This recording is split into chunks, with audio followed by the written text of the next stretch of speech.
Hello, everyone, and welcome to the EVN Disrupt podcast. My name is Najdat Zaturyan. I'm the editor of the Creative Tech section here at EVN Report. Our guests this week were Avetik Grigoryan, the CEO and co-founder of Bazoomq Space Research Laboratory, and Masis Kumrigyan, the technical director of space programs at the Center for Scientific Innovation and Education. They joined us to discuss the upcoming launch of Hayasat-1. Developed in a partnership between Bazoomq and CSIE, Hayasat-1 is a CubeSat.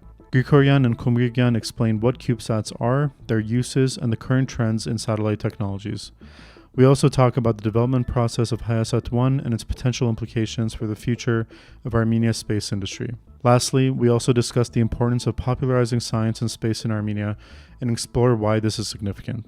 Thank you for listening.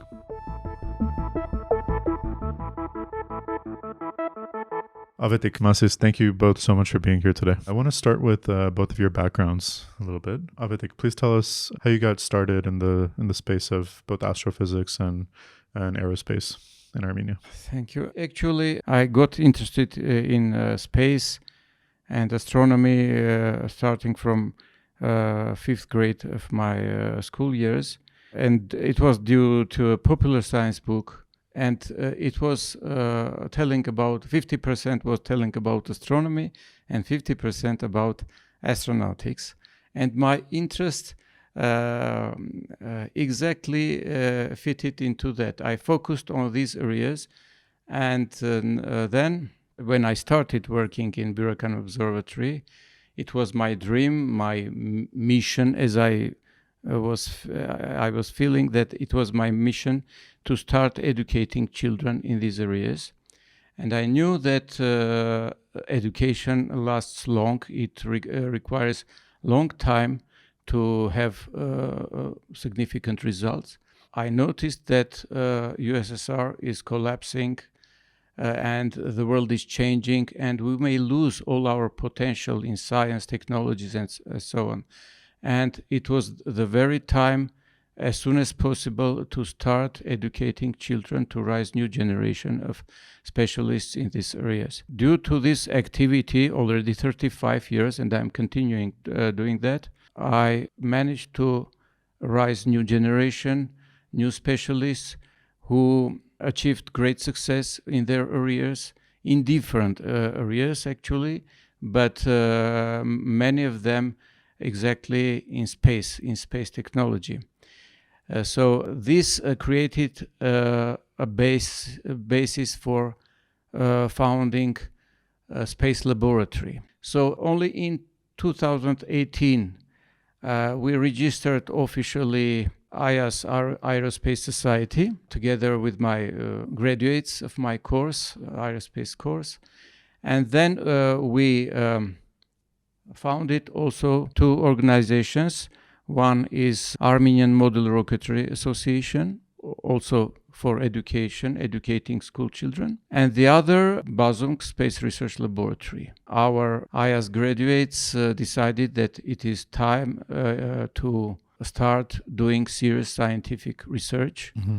That they have grown up and can do that. It will be very important and necessary for our country. And we founded, at the end of the 2020, we founded Bazoomq, which is a research laboratory doing research in space. But of course, a lot of engineering stuff is involved, because whatever you find something innovative, ideas, you should prove, you should achieve proof of concept. You should launch a satellite and see how your ideas worked, how it was successful, or some adjustment needed. So we decided to go in this direction, and for us it was very obvious that the best and easiest and quickest way for entering for Armenia into space activity are the small satellites. The standard is called CubeSats. CubeSats. Yeah. Strategically, it is a correct way for us to start. So we started this project regarding Hayasat, and fortunately, we also found good partners for collaborating in this direction. Yeah. So, Masis, let's hear a little bit as well about your background and tell us about CSIE as well. Sure. First of all, Nijda, thanks for having us. It's a pleasure. And it's also always a pleasure to hear Avetik's story, starting from childhood and how, through the years, this story has developed. Okay, so if we start with childhood, what motivated me to get into space? It's probably a cliche, but coming from the United States, I grew up watching Star Trek. So for those people who know what that's about, it's a great show, and so that's kind of what motivated me to get into space. And that dream I had as a kid, and then it kind of died off for a period, and I wanted to be a historian for some reason. And then after that, I got more serious. I got into engineering. I went to university for electrical engineering. But once I got a taste of space afterwards, it was very hard to go leave. Back. Yeah, I couldn't go back to anything else.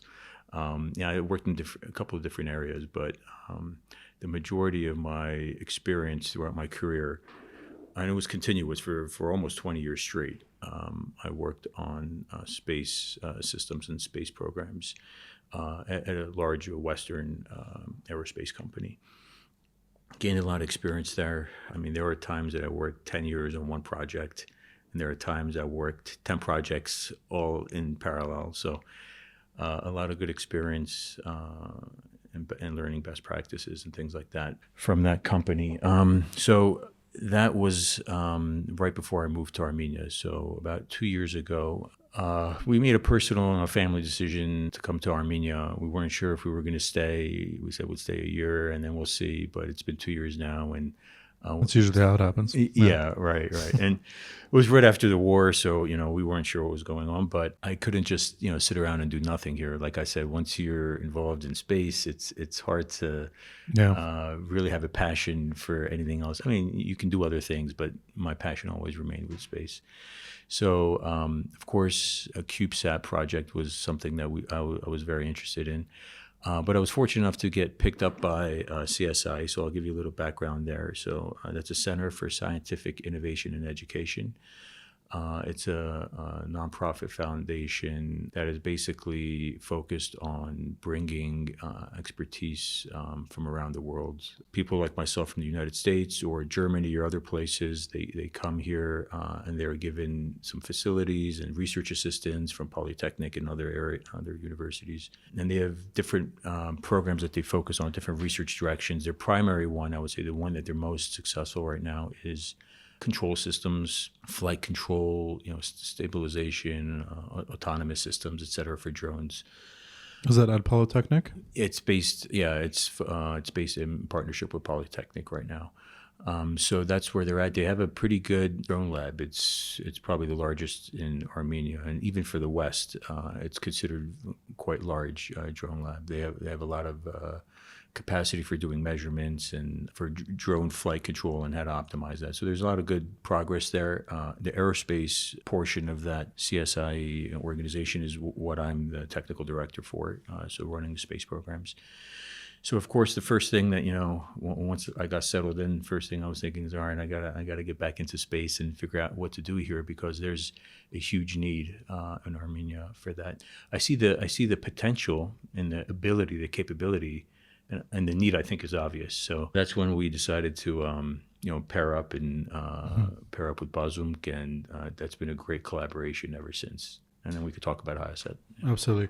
Is the role of CSIE when partnering with academic and research institutions such as Polytechnic University to facilitate expertise, connections, funding? What exactly is the role of CSIE when partnering with these institutions? Well, it's a collaborate, just like, we'll talk about it for the CubeSat, why it makes sense to collaborate. But for CSI in general, its purpose was to bring in specialists and there's a whole suite of PhDs that are coming in this year.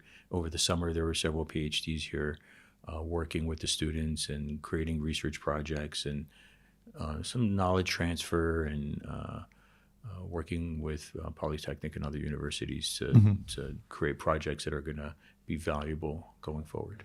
And it's all done in collaboration within existing institutions in Armenia, or I think they there have some projects done? Yeah, they have as well? independent projects. They have projects where they collaborate, et cetera. Yeah. Got it. I want to dive into HiSat 1, but there's one question I really want to ask first to you, Avetik. Masis just shared with us that, in the US and maybe in the West more broadly, shows like Star Trek and other ones are quite good at popularizing space for younger people. I've always been curious. We always heard about how in the Soviet Union, the space program and everything was such a point of pride for people, but it's often spoken about in the context of Russian society.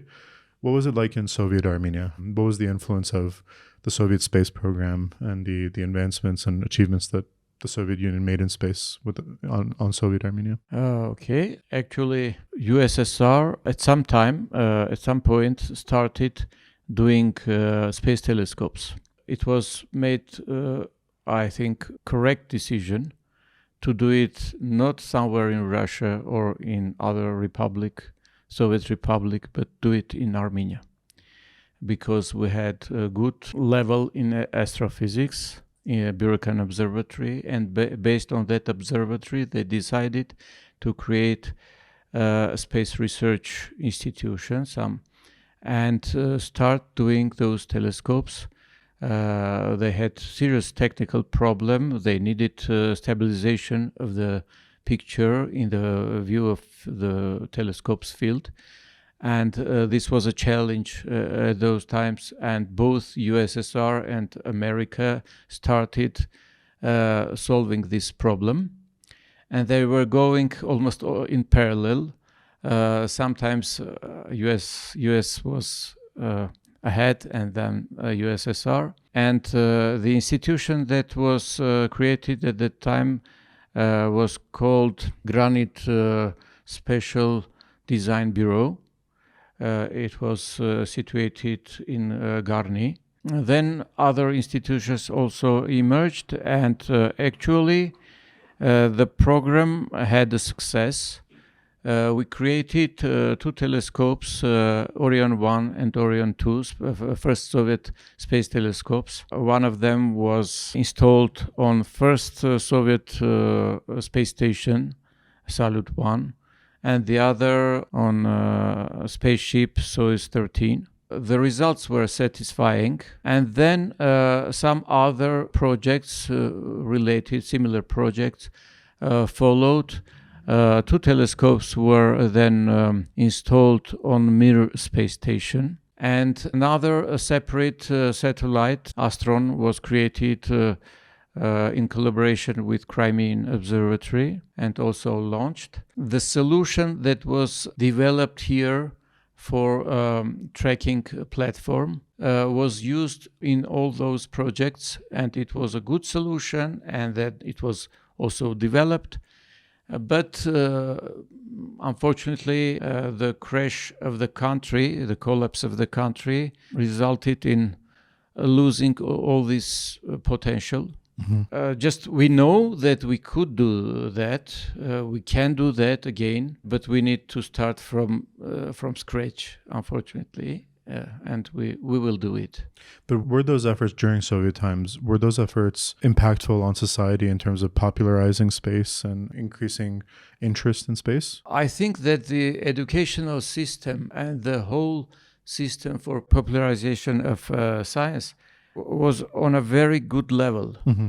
There were journals, popular science journals, films, books, and all this stuff was directing young people towards that areas, and it was very efficient. Mm-hmm. My interests were a result of that system.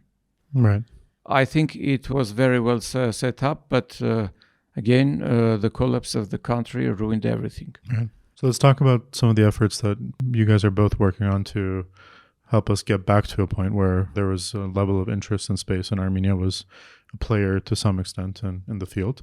Let's talk about HiSat 1, but let's start by explaining what is a CubeSat. Sure. Satellite, I think, we don't need to go into that. That's quite obvious what a satellite is, but for a CubeSat is a standard format for a satellite, right? So Probably what most people have seen through movies or news or anything else, they see large custom satellites. Some of them could be the size of a table, a refrigerator. I mean, I've worked on ones that are the size of a school bus, so they can be pretty big. And those are meant to last 15 years or longer. CubeSats started, I don't know, maybe 20 years ago, but it was still in its infancy back then. Now there are hundreds and thousands are probably being flown every year. A CubeSat is a 10 centimeter by 10 centimeter format. It's a 1U. It's called a 1 unit, and you can have different sizes, right? So a CubeSat can go from a 1U all the way up to 16 units or more. But typically, once you get beyond 16 units, you probably want to have your own custom bus that you design, because there's other things going on there. In terms Is there of units managing. connected to one another, kind of? Yes, yeah. So it's meant to be for ours is a 1 unit because it's a technology demonstrator, and we'll talk about it a little bit more. But in general, a CubeSat helps you follow certain standards. And the purpose for that is to make the engineering easier and to bring costs down, specifically having to do with launch, right? So if you can efficiently package these into a deployer, and that deployer can go into a launch vehicle, and then that can be launched, you can put a lot of these, we'll call them payloads. It's a payload for the launch vehicle, but it's a spacecraft for us. These things can be packaged efficiently, and you can share the cost of a launch, and that way it makes it more affordable and it lowers the barriers of entry into space. And so this is what's brought it's two things. One is the CubeSat standard that has made the efficient sharing of rides to space more affordable, and the second is the affordability of launch vehicles, and that's thanks to SpaceX mostly. So that you have reusable launch vehicles, and instead of spending hundreds of millions of dollars to get up to space, you can now do it for under $100,000. And you can share the ride, as you were saying, Yeah. with dozens of other Right. things that are being flown to space. Exactly. So from that perspective, it makes it more efficient. It makes the engineering easier. There are standards to follow, et cetera, and you can buy off-the-shelf components that you can use to integrate into your system. There's various benefits to standardization, and that and you see that across different domains, different areas of engineering. They have standardization, and it brings benefits. We didn't really have that in space up until recently. Everything was custom. It cost millions and billions of dollars because it was custom to that customer had specific requirements, specific capabilities that they needed to execute their missions, et cetera. Now, by that standardization, it really helps get things done. Now, it makes the engineering easier on one hand. On the other hand, you could say it makes it harder because if I have a 16U CubeSat, or if I have a custom sat, let's say the same size, the standardization of the CubeSat, you have to fit within this volume, you have to have this weight limitation, et cetera. You can't have things protruding out. Those things make the engineering harder, especially if you have a specific mission that you need to accomplish, thermal management, things like that. Whereas on a custom spacecraft, maybe that might be an easier problem to solve because you don't have those limitations. You can customize your solution. So overall, that's the overview of our CubeSat. And what are CubeSats used for today? Putting HiSat one aside for a second, in general, what are the functions of CubeSats? Okay, let me add two advantages for small satellites and particularly for CubeSats. It is easy and cheap for CubeSats to use them for creating satellite networks. If you want to create a satellite network covering the whole globe for some services or research, you cannot launch that much, a big quantity of satellites, big satellites. You need small satellites specialized on some particular functionality. And here where a small satellite has advantage, it is easier to do with a small satellite. And the other one that small satellites have short design cycle. So iterating is faster. Iterating is faster. If you launch a big satellite for 15 years, and then you see that the technologies develop so fast that it become useless, you need a new satellite. Then you realize that it would be better to send a smaller satellite. It will last, for example, 5 years, and then you will launch another one with using new technologies. So these two advantages are obvious also for small satellites. That is why the space market is showing a great progress in the direction of small satellites. Mm-hmm. I'd add something to that. Yeah. So in the past, 60 satellites was considered a huge constellation. Iridium, for example, is 60 satellites. That's a big constellation. Now, there's thousands within Starlink, let's say, in one constellation. So that's one advantage. The other one, that's a good point. It reminded me of, the larger satellites are great. They're redundant and they have redundancies, et cetera. But they're not very survivable. In itself, there's not any single point of failure because they have redundant systems. But in its entirety, it is a single point of failure, right? Whereas if you have a distributed architecture with small satellites, if one goes down, that's okay. It's a node in a network, and that can continue to operate. So it makes that a distributed modular architecture, kind of, exactly, is that, and that idea has now gone into space, and it's taking hold. So a network of CubeSats would do like different function A, B, C, D, E, okay, and then you can upgrade function E by deploying a new satellite into that network. I mentioned some services and research. Right. For example, you may have a network of satellites that are measuring the infrared radiation of Earth and measuring the radiation of Sun and looking for some correlations. And to understand the Sun-Earth connections, how it works, and so on, and to have a better forecasts for weather, for global warming, and so on. This is an example for research purposes of such network.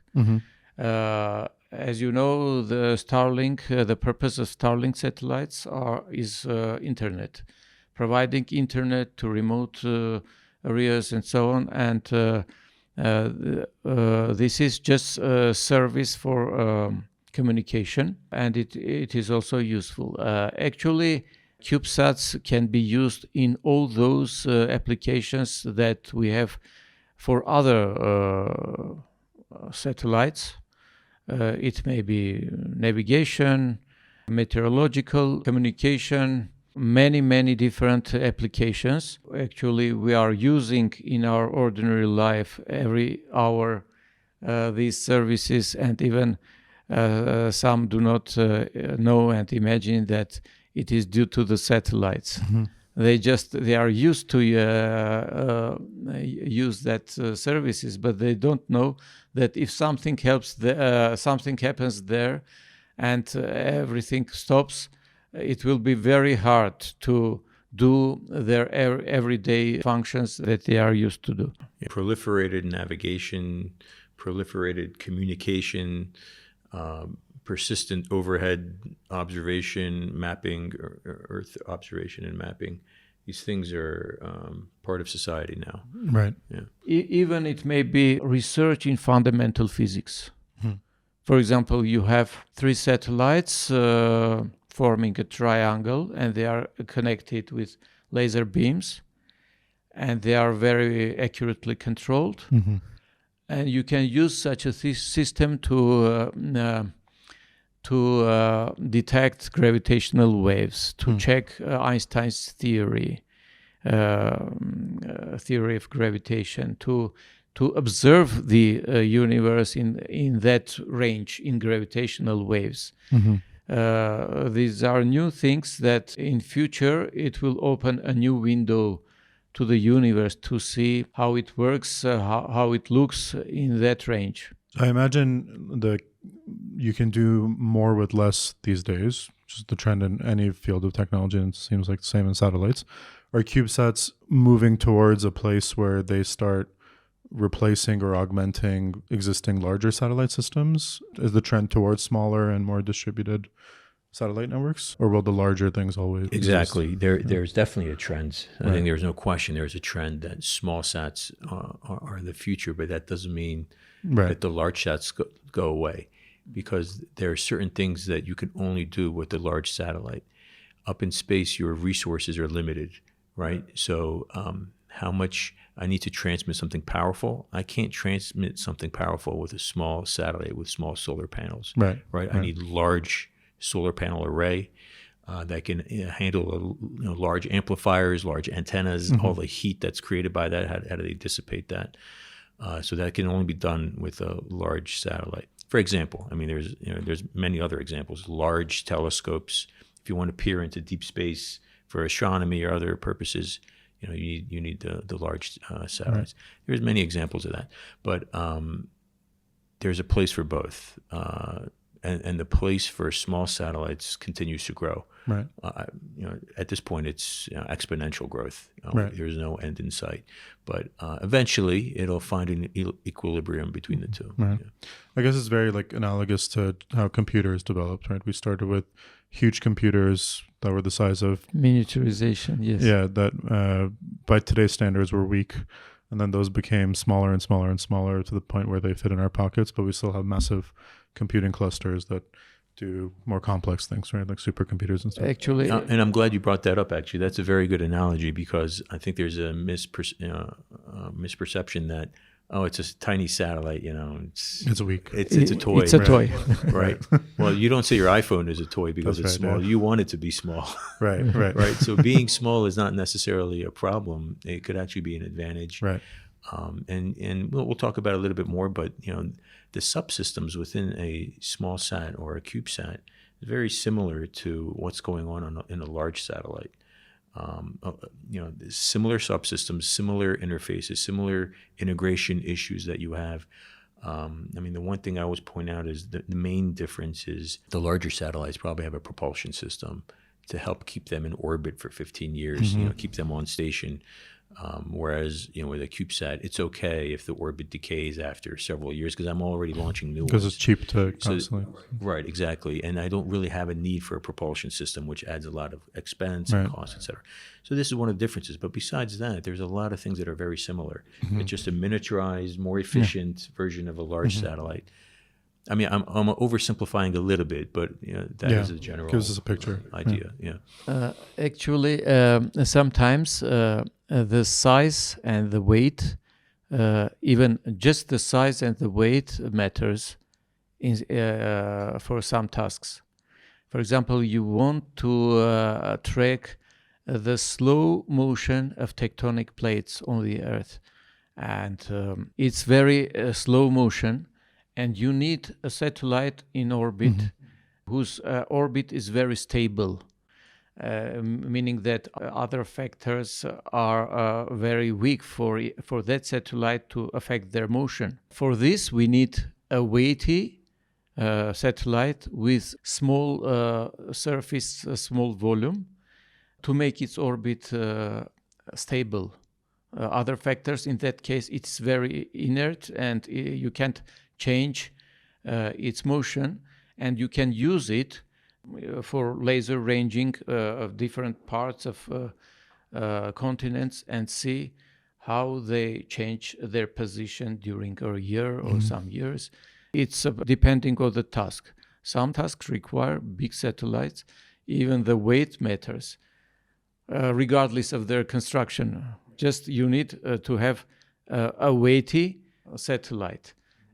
For example, there was a satellite with retroreflectors, again, very massive, and covered all with reflectors, so that we can send a laser beam to those satellites and get back and measure the distance.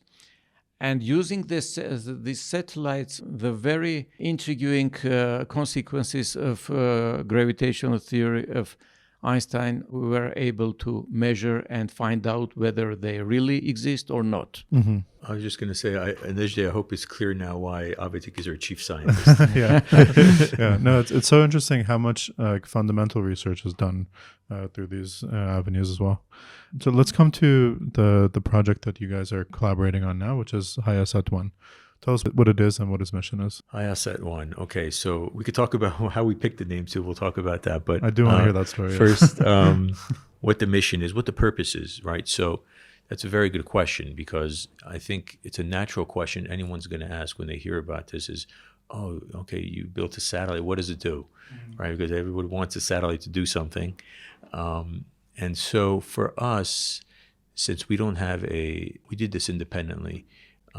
Before we go out and go get a large or a serious customer that is willing to put millions of dollars down, we said we need to do a technology demonstration, right? So we independently on our own said let's show that this is possible in Armenia, because there's a lot of doubt that it can be done. You know, this is the game of large countries and powerful countries. We shouldn't get involved in this game, but I think that's not the right approach. I think it should be obvious to everybody why space is important, and not just space as a concept and like a abstract concept, but having capability to handle and develop your own space technology, and to have assets in space, to have a capability in space. I think that it needs to be obvious to everybody. For all the reasons that we already discussed. So why did we do this? We did this as a technology demonstrator. So we wanted to show that it's not really what the satellite's capability is, it's that we have the capability to build a satellite. That's the idea, because once we can demonstrate that capability, then you can add whatever capability you want on the satellite, right, on the next generation, on the next version.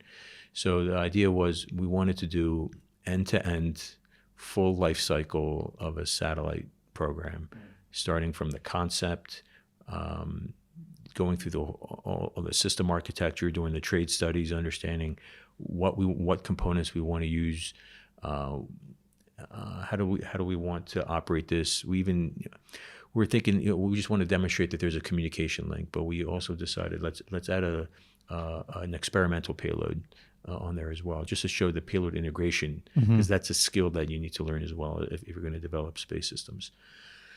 So the purpose is to do that end-to-end demo of the space system, and then the secondary purpose is that experimental payload, which is basically something that we developed here in Armenia from scratch. So it's not just a systems engineering and integration, and to build the satellite and to test it and to launch it, and all the logistical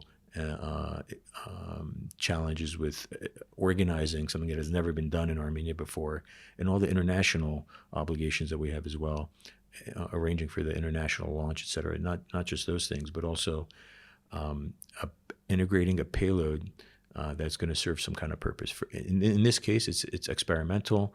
We designed something from nothing, and it's supposed to be a navigation payload, help us get GPS positioning, and also inertial measurement, so that we understand what direction the satellite is facing. Its attitude determination is what it's called. Its orientation, essentially. And we want to compare it with other data so that we can optimize it going forward and have something that's useful for future satellites.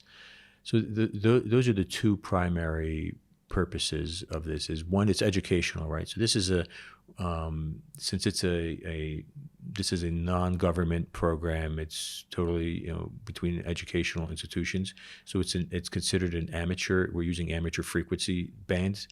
The spectral band that we're allowed to use, so it's an amateur frequency, and and it's an educational purpose for the satellite. So between the demo and going through those exercises and getting that experimental data from the payload, I think we'll be set for the next version. Educational in the sense of the team that's working on it is now going to be well equipped to one day design future systems and launch them, right? Will not be equipped, you said, or will be equipped? So that the team is prepared for future launches? Is that what you mean by educational, or? To prepare professional resources for this area, and not only, the engineering tasks that they will deal with will help them to become good specialists, and may use their knowledge in other areas as well. Masis says that it is obvious why it is important being engaged in space activity. But if for those that it is not so obvious, I would like to mention that the space is the most high technological area. It is a very multidisciplinary field. Mm-hmm. And if we succeed in this direction, it will become a kind of locomotive for other high technological fields of Armenia institutions. We may order them some parts for our satellites, and they will create those kind of collaboration. And on the other hand, they will need to perform their experiments in space for some materials, instrumentation, and so on. And they will ask us to take their payloads into space for performing those experiments. And this will be a kind of synergy, a collaboration between different institutions. And it will lead all of us to higher technologies and better advanced potential for being involved also in foreign projects, foreign companies, and to find our niche in the space market, in the world space market, our special and most efficient niche for Armenia. You mean including delivering projects for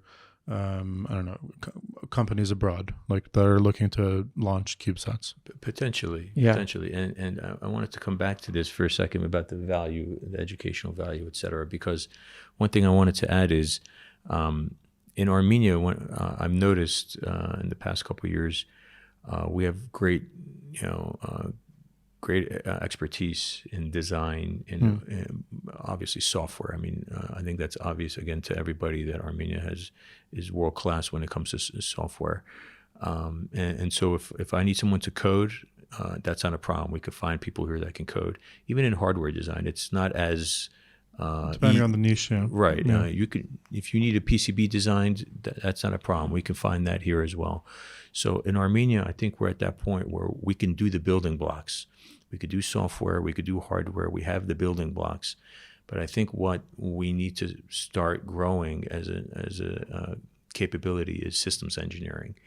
So we haven't been really doing full end-to-end solutions, right? Because I think it might be a leftover thing from the Soviet Union where we always did a piece and then it would go to Moscow and Moscow would make it into a system, but we would do a piece of it in Armenia. And so until now, you could see we're very good at that lower level design, but we need to start architecting systems and creating solutions to problems and looking at it that way, and then use these building blocks that we have the capacity for.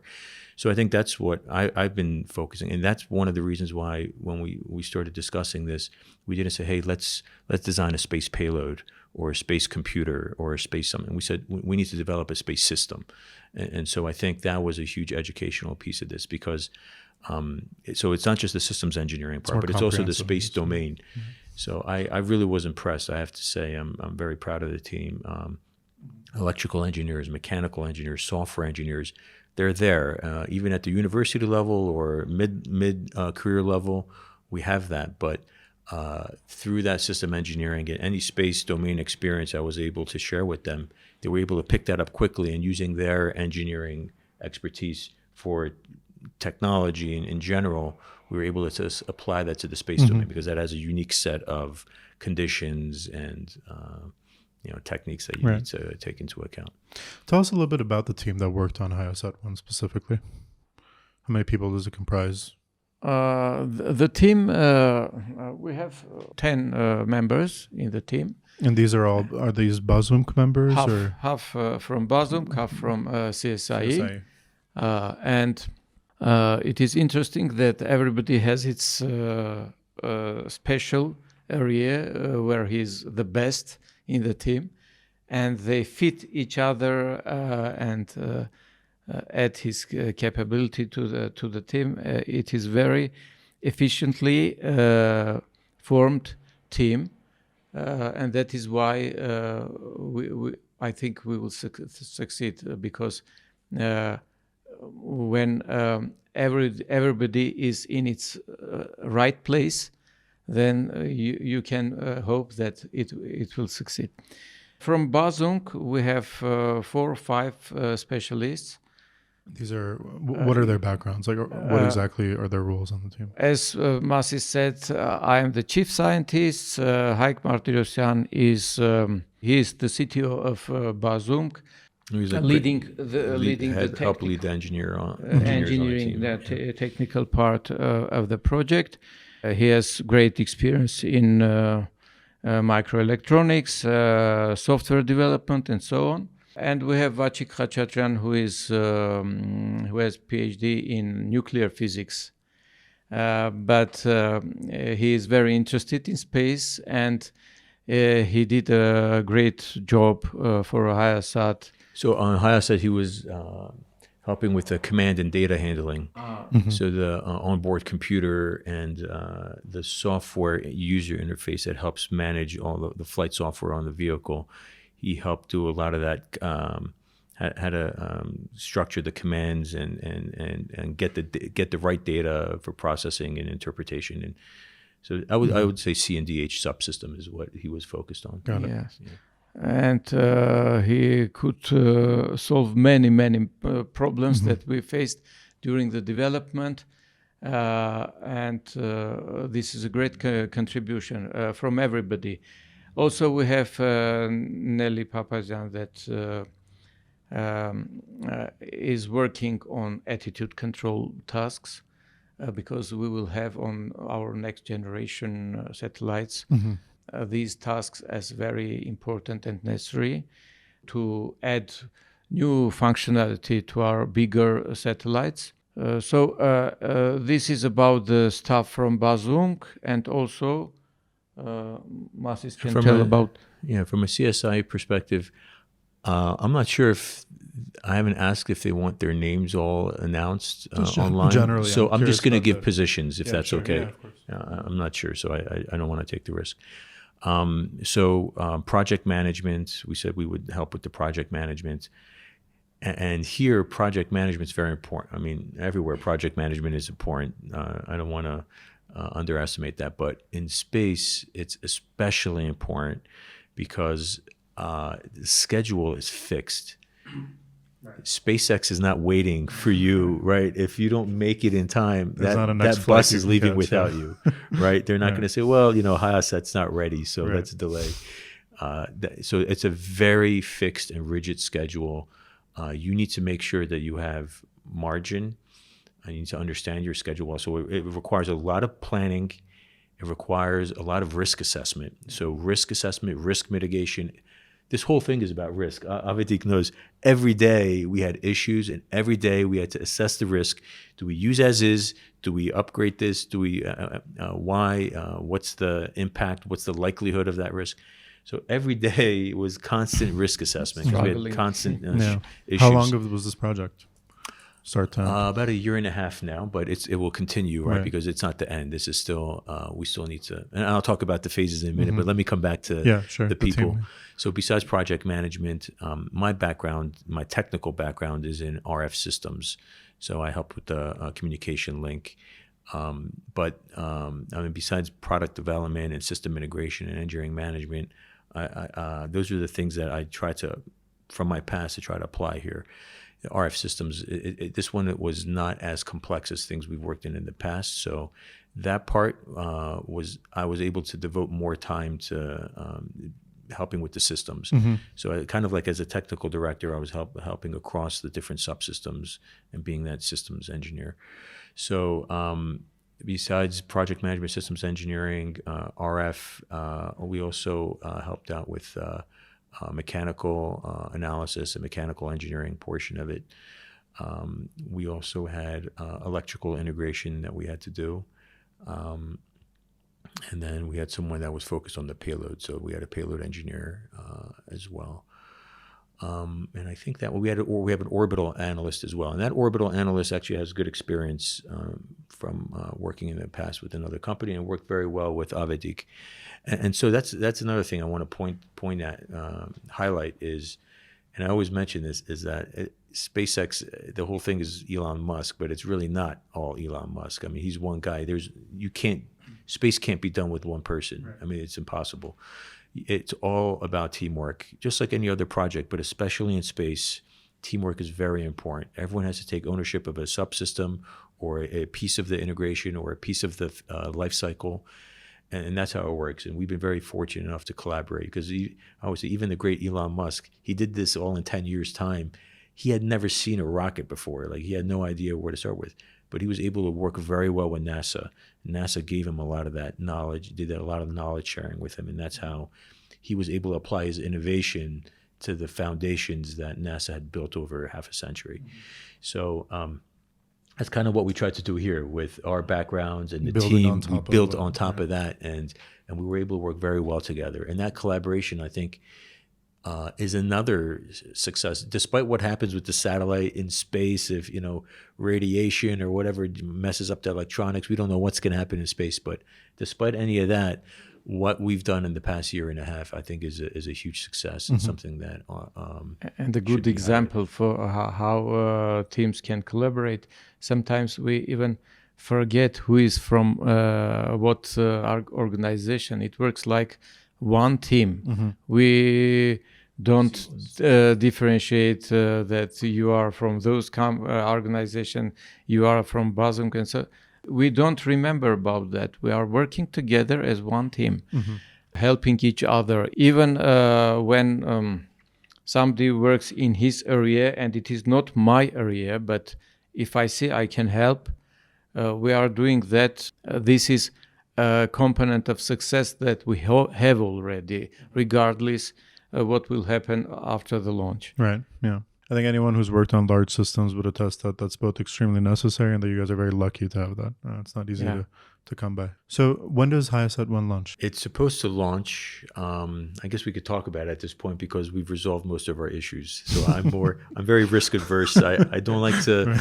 overpromise and underdeliver because I know that's a big problem. So I always try to do the opposite.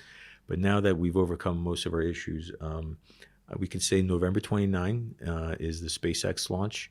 But again, that's SpaceX launch. That could slip, exactly.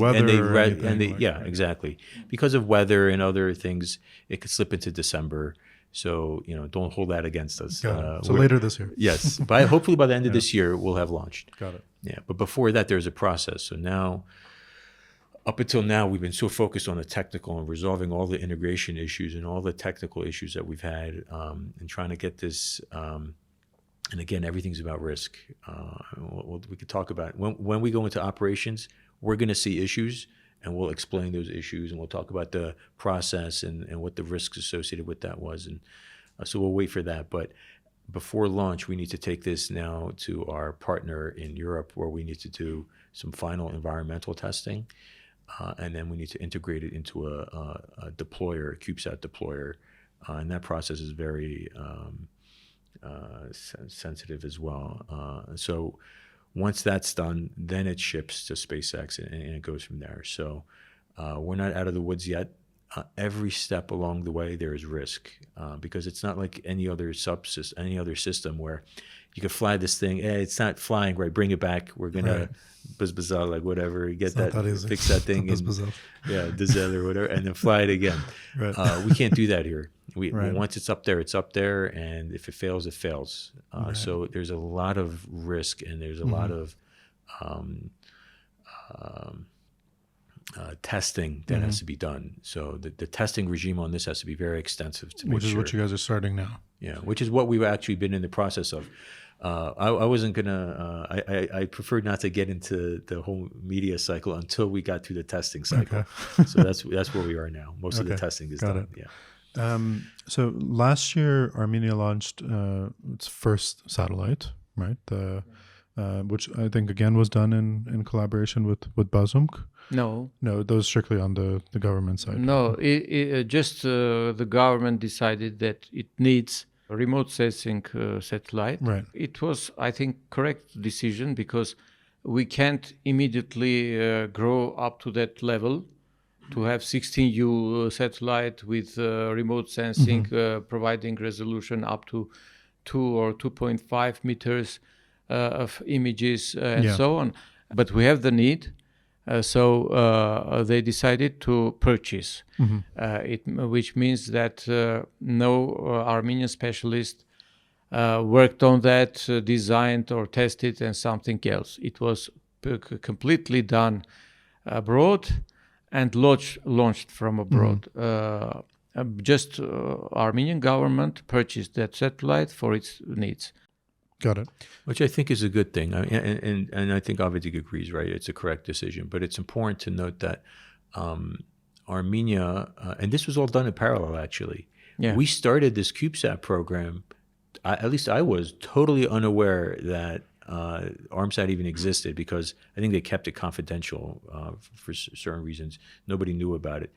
So there's been a lot of momentum in the past 2 years. I think we probably all noticed Star Moose and ArmSat in our program.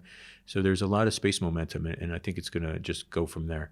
So it's important to note that Armenia and Armenians in general, we need to realize something. And this is a quote that I use, and I think it's catching on. Other people are using it as well. It's important, is that we need to realize that Armenia is a landlocked country with no access to the seas, small, territory, and our only salvation is looking up, air and space. That's our only salvation. So I think once we start realizing this, that there is no naval and no access to anything, very little land. So I think we're starting to realize that, and we're focusing on air and space. And as we do that, I think they made a very good decision to buy something so they can at least operate it, because even through operation of something, you're going to learn. Right. You learn how to operate it, and then exactly. And then next step is to learn how to test it and at least assemble it. And then once you can test and assemble something, now you're ready to start designing it. So I think that's going to be the next step. Yeah. Tell us, so after this test demonstration, everything goes successful, the team builds up this expertise, now this can be done in Armenia. Aside from some of the stuff we already spoke about, such as potentially delivering on foreign orders and things like that, what can be done for Armenia? Like, let's say the government comes and does a tender for this thing that they need in space. What would that thing be, and is it something that could be delivered through your team now? It is obvious for all sides that collaboration with state should happen. Of course, for now, government is interested for ArmSat projects, new satellites, providing new capabilities and so on. And in parallel, as Masis said, we have to grow up to gradually turn to our own domestic capabilities, infrastructures, and so on. Not to purchase, but to build and satellites with the functionality that we need on our own, and being a kind of independent in this area. Because it is not only about market, it is also politics and so on. So we need to be self-consistent. We need to have our own capabilities to do what we need to do, what the country wants to have. Because if we rely only on outer sources, at some moment, when we will need something very urgent, very necessary to our country, it may come that they don't give us that possibility, that technical capability, and so on. We need to have our own. So these are processes going forward in parallel. government should think about purchasing, of course, but also it should think about creating our own infrastructures, capabilities, educational basis for all these areas, which means that sooner or later we will collaborate. For example, doing some domestic parts for our next ARMSATs or creating our own platform. For example, Bazoomq is thinking about creating its own, our own domestic modules for small satellites, and by testing one by one different systems, we eventually may have a whole kit for a satellite, completely domestic satellite. Both processes are important and necessary. Can you speak a little bit more about what domains it could be used for? Like the obvious things that come to mind are like improving Armenia's security infrastructure, things like telecommunications, or what would those potentially be used for? Applications, you mean? Yeah. I'm sure that Armenia needs remote sensing. Most of countries needs remote sensing. It is very valuable for any country. What is remote sensing? Remote sensing, it means imaging Earth landscapes from space, from orbit, and using those images for different purposes. It may be cadastral tasks, it may be emergency tasks, or water resources, many different, sometimes very strategical tasks that we need to get information from space, analyze, and find optimized solutions to those problems. And remote sensing, just to clarify, it's a more general term. So it's not limited just to imaging. Imaging is the most popular one, but it also applies to other sensors. So it's not just optical. It could be other types of sensors that are used to collect data. For example, I mentioned infrared sensing. It is not imaging, but you get, for example, if you have a network around the Earth, you can get the heat conditions on Earth at any moment, because it is a network, globally at any moment, what is the situation. We are already now informal, but sooner we will have formal agreements with a French company to work with their satellites launched just for that purpose. I would just want to add something. So yes, I think at some point there's going to be collaboration, right, with the state, because the state, and we could talk about it in general terms. So in most countries around the world, and especially in the past, you can't do this by yourself. You need like billion-dollar budgets, right? So Europe, Japan, US, right? These countries subsidize their space programs. Right. They help pay for them, and they help industry by subsidizing them, right? So that's how it was done in the past. However, and we probably still need to do that. But going forward, there's a whole space economy, right? So that's like another topic. The space economy now, it's just growing at such a rapid pace, because of the standardization of satellites, the affordability of launch vehicles that we talked about earlier.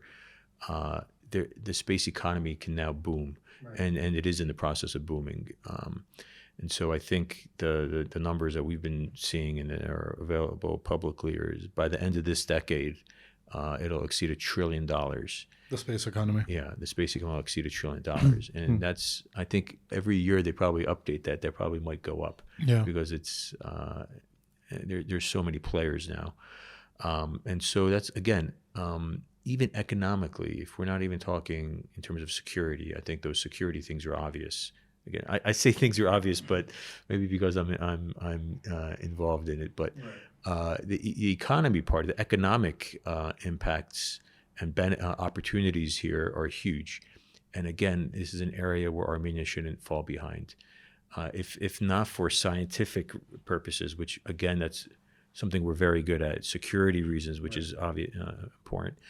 For economic reasons, to get into this field, it's huge. And if we consider ourselves a high-tech country, I think this is a natural, progression, organic, progression into this domain. Yeah.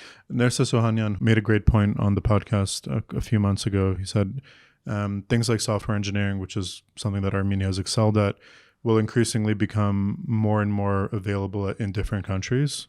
And it'll be less of a differentiator, but things like space or like high-end AI research, things like that will be things that will still be niches in terms of where the talent is located. So developing it in Armenia or for any country's interests is extremely important to remain competitive and important and interesting to the world. So, and it's really interesting that how space tech is sort of being looked at as almost like a platform now for launching new businesses. Like we spoke with a company from Norway, I believe it was last year, who through like their satellites they had been launching, they were operating different IoT devices. And I think it was Denmark. You're right. Denmark. Yeah, I believe it was called Sheila, if I remember correctly. Yeah. But yeah, it's fascinating how it's like giving rise to this whole new field of startups that before it was probably extremely difficult, as you were saying, for a startup to enter the space. But thanks to the prices coming down, it's been more and more readily available. Before we started, we joked that we could go on for 4 hours, and I think we weren't joking; we were serious. So to respect your guys' time, I'll wrap on this question. So today we're seeing these nascent but important steps in sort of fostering a space tech ecosystem. First, what would you like to see in Armenia in 10 years? And what's the important next step in order for us to get there after CubeSat-1 and all the things that are happening now? As I said, Bazoomq is a space research laboratory, and we are focused on that. But our vision is that when we achieve some success and find interesting innovative solutions for technologies, for space research and so on, these solutions may have some potential for commercialization. And from that point, our vision is that startups will emerge and will start working for commercializing those solutions and collaborating with Bazoomq. To compare, I'm used to compare it with a tree. If Bazoomq may be the roots of the tree, these startups may be the branches of that tree, and the fruits may be the result of their activity. So all these parts are needed. We can't just stop on research, and we can't get rid of research. Research is always giving new possibilities for creating those solutions for commercialization. Startups cannot work without laboratories like CSIE and Bazoomq, and will not even emerge. But Bazoomq and CSIE also will need to have such startups to collaborate with them and to get some benefit from their activity. Mm-hmm. Yeah, I think 10 years from now, that's a good question. I think that's very important for us to figure out for ourselves as an organization, and more importantly as a country, where we want to be 10 years from now in this domain, and then work backwards from there. If that's where we want to be 10 years from now, then where do we need to be 5 years from now? What do we need to do in 3 years? What do we need to do next year so that we're on track for that 10-year roadmap? I think it's important to develop that strategy. And we talk about this all the time, but I think we need to, based on the results of this project, CubeSat-1, I think we need to talk about concrete milestones and a roadmap to get there based on the confidence that we gain from this. I think it's doable that we can have our own satellite platform. I think we can have that in a few years. In 10 years, I believe we can have domestic capacity to design and build and operate our own satellite platforms. What's a satellite platform? It could be, 16U, or it could be a custom satellite.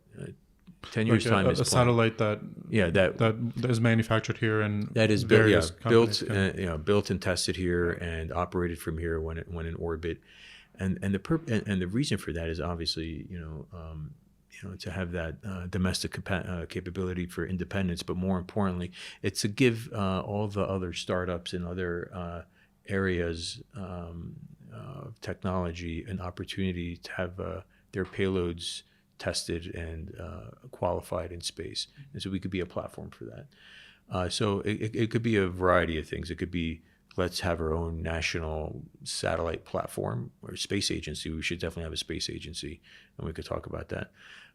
You can have a space agency without doing launches yourself, or like at a Yes. state space agency. Yeah.